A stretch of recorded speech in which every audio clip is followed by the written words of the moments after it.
नर्मदे हर। मैं लक्ष्मी नारायण खुरासिया, ग्राम शाहनाला तिलवारा शाहनाला में रहते हैं और यहाँ पे माँ के दरबार में, माँ के तट में जो है, मैं नियमित रूप से कम से कम पौने 2 वर्ष हो गए हैं जब से मैं यहाँ बैठ के भगवान श्री सत्यनारायण की रुद्राभिषेक और अन्य सभी पूजाएं, चाहे पितृ पक्ष की हो, कोई भी अन्य पूजाएं, सभी हम करते हैं और माँ के तट का थोड़ा ख्याल भी रखते हैं, ध्यान रखते हैं। शैम्पू साबुन लगाने वालों को भी मना करते हैं, थोड़ा साफ़ सफाई में ध्यान रखते हैं। माता का महत्व तो बहुत ज़्यादा है, जितना सोचें आप उससे कहीं ज़्यादा है। माँ के दरबार में कोई भी आदमी आ जाए, भूखा प्यासा किसी भी प्रकार का आदमी आ जाए, कभी माँ के दरबार से खाली नहीं जाता है। माता जो हैं हर किसी की मनोकामनाएं पूर्ण करती हैं। मैं रायसेन से अपने मामा जी के इधर आया हूँ। यहाँ नर्मदा जी का बहुत महत्व सुना था तो स्नान करने के लिए आया हूँ। ये स्नान करके बहुत अच्छा लगा, मन प्रसन्न हो गया।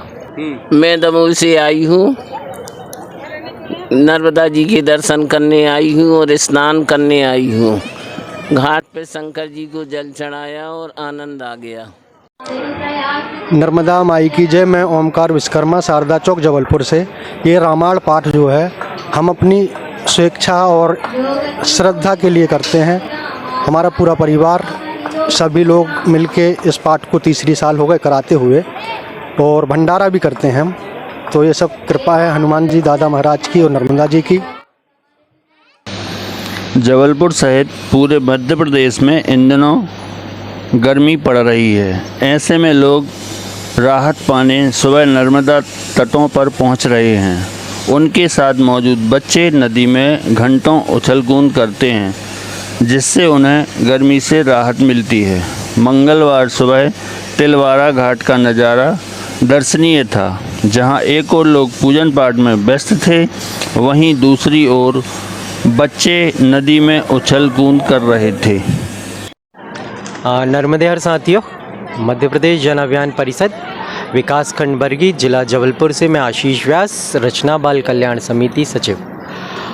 यहाँ पर माँ नर्मदा के तट पर तिलवारा घाट में विगत 25 वर्षों से लगातार प्रतिदिन माता के चरणों में उनकी कृपा से उनकी भक्ति मिलती है। यहाँ हम प्रतिदिन आते हैं।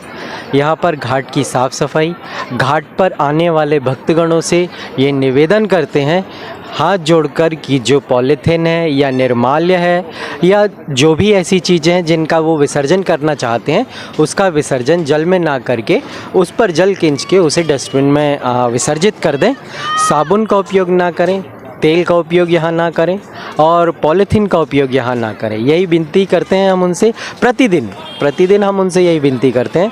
केवल हाथ जोड़कर विनती करते हैं, ना ही हम उनसे कुछ बोलते हैं। इसके अलावा हाथ जोड़ते हैं और उनसे ये कहते हैं कि जितना माता को स्वच्छ रखेंगे उतना ही निर्मल जल होगा, और यही हमारे जीवन के लिए जल है तो कल है।